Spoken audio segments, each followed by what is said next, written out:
اللہ اکبر وللہ الحمد۔ یا اللہ ہم تیرے امتحان پر پورا اترے ہیں، ہم نے جو چیز دی ہے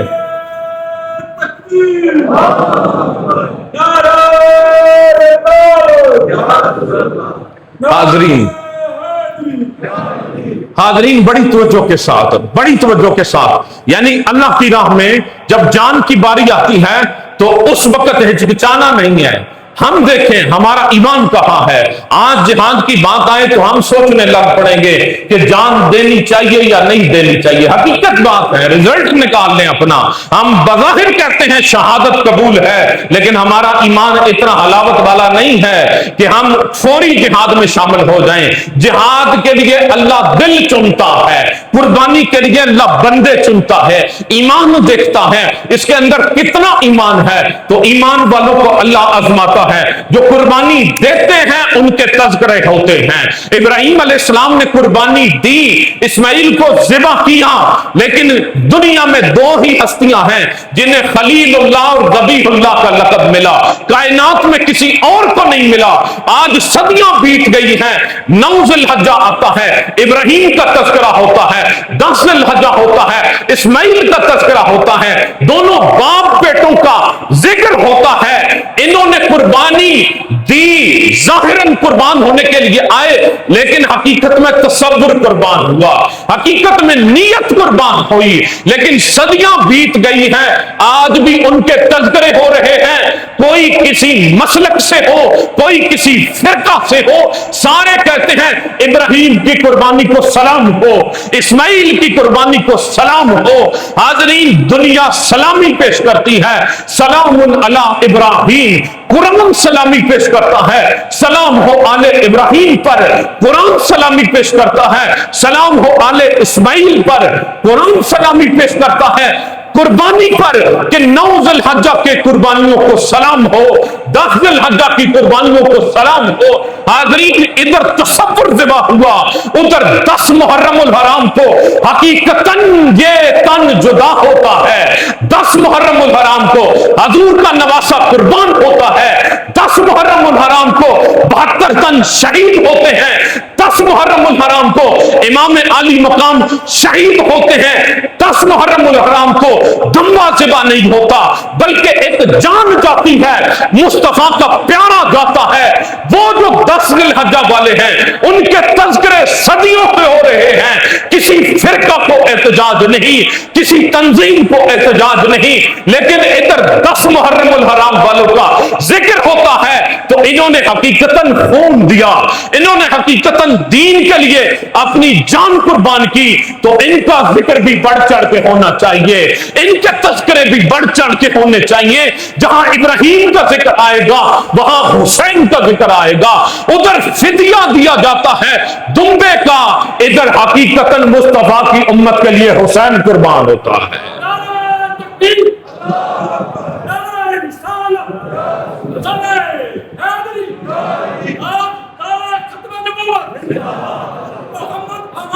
ادھر سلامی ہے، سلام علی ابراہیم، اور سلام ہو ابراہیم علیہ السلام پر۔ ادھر پھر قرآن کہتا ہے سلام علی یاسین، سلام ہو آل یاسین پر، سلام ہو، بولے نا، سلام ہو، قرآن کہہ رہا ہے سلام ہو آل یاسین پر، سلام ہو آل محمد پر، سلام ہو مصطفیٰ کی آل پر، سلام ہو حسن پر، سلام ہو حسین پر، سلام ہو زین العابدین پر، سلام ہو محمد باقر پر، سلام ہو جعفر صادق پر، سلام ہو موسیٰ کاظم پر، سلام ہو محمد باقر پر، سلام ہو علی رضا پر، سلام ہو موسیٰ کاظم پر، سلام ہو محمد تقی پر، سلام ہو علی نقی پر، سلام ہو کربلا کے جانثاروں پر۔ صدیاں بیت گئی ہیں، جہاں پر 10 ذی الحجہ کی اس دمبے کی قربانی کو ہم یاد کر کے قربانیاں دیتے ہیں، وہیں پر 10 محرم کی یاد کو بھی ہم تازہ کرتے ہیں کہ یہ دونوں قربانیاں جدا نہیں ہیں، ایک تصور کی قربانی ہے، ایک نیت کی قربانی ہے، ایک کے لیے ہم نے جانور کو ذبح کرنا ہے اور ایک کے لیے ہم نے تذکرے کرنے ہیں، ایک کے لیے ہم نے جانور گائے لانی ہے، بکرا لانا ہے، دمبا لانا ہے، مال خرچ کرنا ہے، اچھے سے اچھا جانور لے کر آنا ہے اور دوسروں کے لیے صرف ذکر کرنا ہے، محبت بٹانی ہے، محبت لوٹانی ہے۔ فرمایا آل ابراہیم کو یاد کرنا ہے تو جانوروں کی قربانی کرو، اور آل محمد کو یاد کرنا ہے تو دل میں مودت اہل بیت پیدا کرو۔ فرمایا مودت اہل بیت دل میں رکھو تو ادھر ذکر کرو حسین کا، ادھر ذکر کرو حسن کا، ادھر ذکر کرو آل یاسین کا،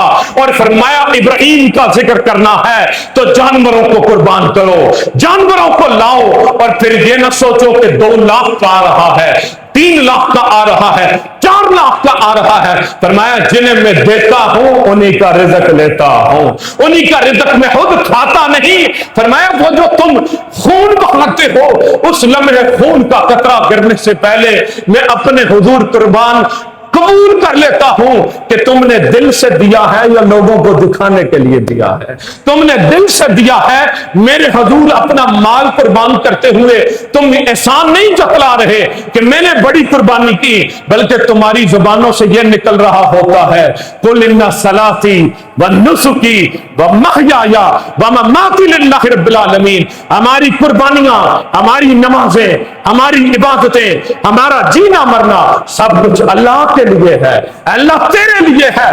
فرمایا پھر لوگوں یاد رکھ لو اس قربانی کے لیے تم جو جانور ذبح کرتے ہو وہ تمہاری نیت قبول ہوتی ہے، اور فرمایا ایک قربانی وہ ہے کہ جس کے لیے تمہیں تکو دو کر کے مسجد میں آنا پڑے گا، کیونکہ میں نے فرمایا ہے ان صلاتی ونسکی، سب سے پہلی قربانی نماز کی ہے، نماز میرے لیے ہے، عبادت میرے لیے ہے۔ فرمایا قربانیاں بھی انہی کی قبول کروں گا جو میرے لیے سجدہ ریزیاں کریں گے، جو اٹھ کر مسجدوں میں نہیں آتے ان کی کیا قربانیاں ہیں، وہ اٹھ کر اپنی صحت میں سے تھوڑا سا وقت دینے مسجد میں نہیں آتے ان کی قربانیاں کیا ہیں، وہ اٹھ کر مسجد میں آنے کو تیار نہیں، وہ نیند قربان کرنے کو تیار نہیں، وہ کام چھوڑنے کو تیار نہیں۔ ان کا خون کس کام کا ہے؟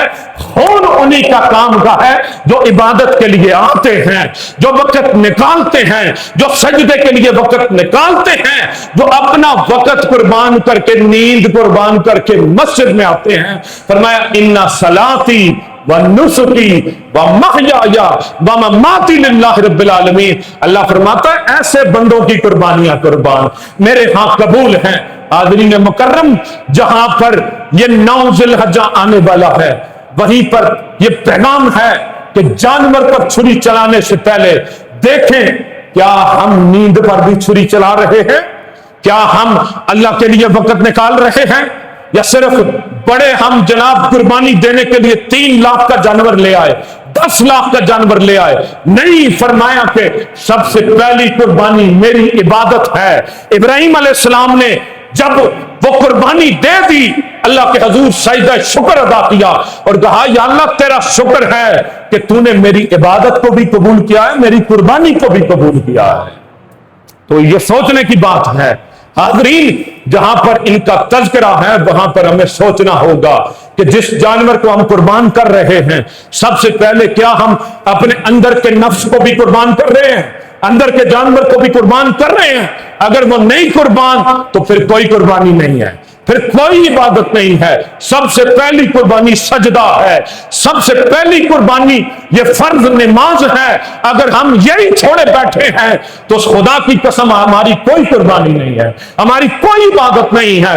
آج کا یہ دن، یہ جمعۃ المبارک ہمیں درس دے رہا ہے، اور ان پاک 10 دنوں کے اندر جو میں نے پچھلے جمعۃ المبارک کو بتائے تھے کہ ان 10 دنوں کی عبادت رمضان المبارک کے پورے 30 دنوں سے افضل عبادت ہے۔ اگر ہم ان 10 دنوں میں مسجد میں نہیں آ رہے اور جانوروں کی قربانی فیسٹیول کے طور پر کر رہے ہیں کہ جی ہمارے جانور کا 7 من گوشت نکلا ہے، ہمارے جانور کو یہ فضیلت حاصل ہے، ادھر صرف قربانی عبادت کے لیے آ نہیں رہے، گلیوں میں نمائش کے لیے ہم جانور دکھا رہے ہیں، ہم دنیا والوں کو دکھا رہے ہیں ہم نے بڑا جانور لے لیا۔ غور کریں ان بندوں پر، کیا یہ بندے مسجد میں آتے ہیں؟ کیا یہ بندے مسجدوں میں نظر آتے ہیں؟ تو یہ غور کرنے کی بات ہے، اور ان لوگوں کو بھی سوچنا ہوگا کہ اسماعیل علیہ السلام سب سے پہلے اللہ کے حضور سجدہ ریزی کرتے تھے. سب سے پہلے ابراہیم علیہ السلام نے سجدہ کیا, اللہ نے ان کے سجدوں کو قبول کیا.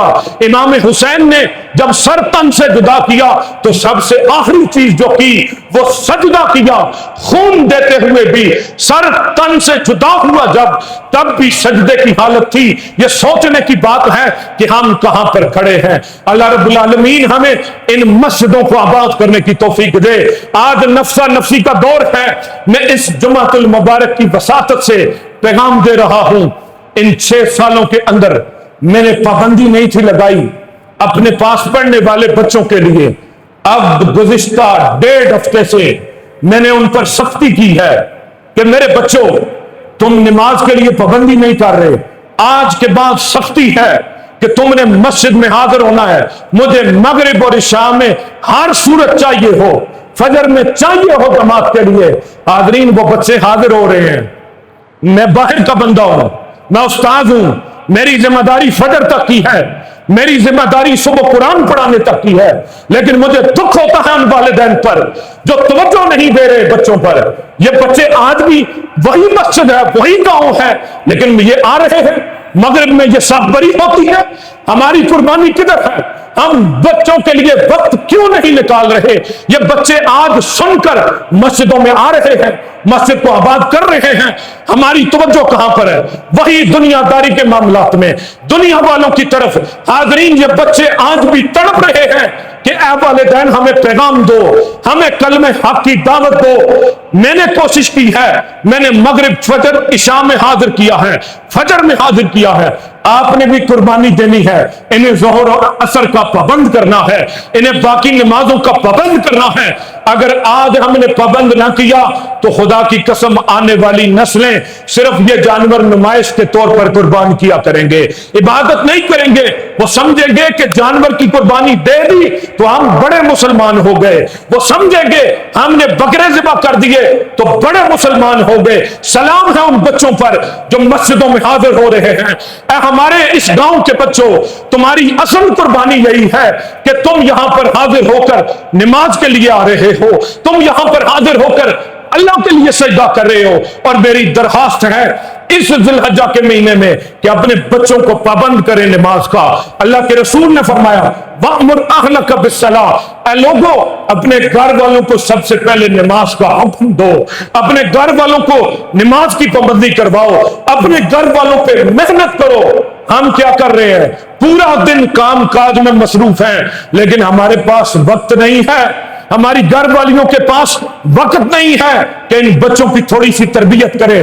آج محنت کریں, دیکھیں پھر اللہ رب العالمین ان بچوں کو اسماعیلی سنت پر چلائے گا, ان بچوں کو حسینی سنت پر چلائے گا.